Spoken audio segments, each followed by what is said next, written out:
I'm not gonna lie. This is my kind of question. Math, on this scale, to me, is one of the most intellectually stimulating things one can learn.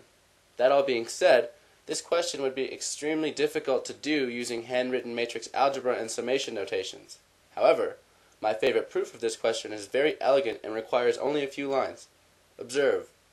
So, given invertible matrix A, show that the determinant of the inverse of A is equal to 1 over the determinant of A. In case you forgot, the determinant of an n by n matrix A is nothing more than a scalar quantity, provided the entries of A are real entries, but we're not going to go into complex valued things right now.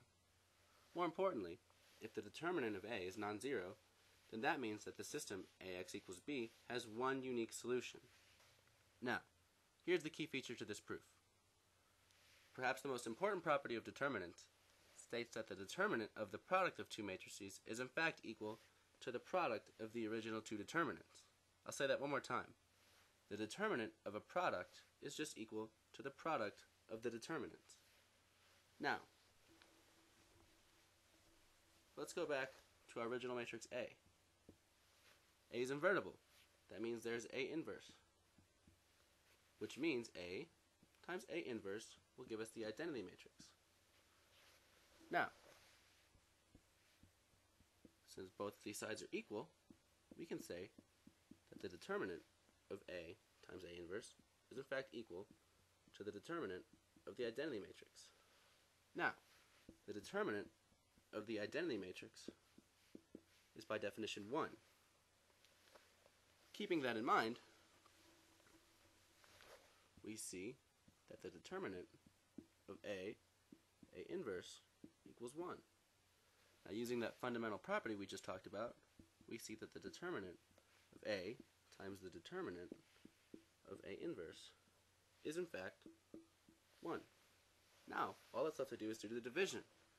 Notice if we divide 1 by the determinant of A, which is just a scalar as we know, we get the determinant of A inverse equals 1 over the determinant of A, which is exactly what we wanted. Great. Thus, the determinant of A inverse equals 1 over the determinant of A. Awesome.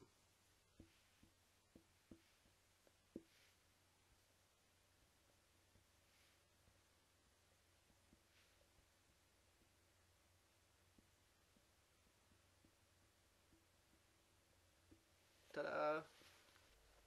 Why I like this proof, other than the fact that it's nifty, is the fact that it exemplifies a very beautiful principle of linear algebra. Oftentimes, the general case of a theorem is proved just as easily as the base case. By using elementary division and multiplication alongside our use of the theorems, we prove the general case using a very simple argument.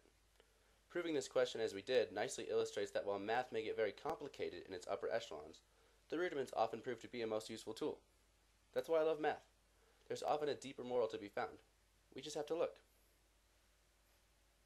Not bad, huh?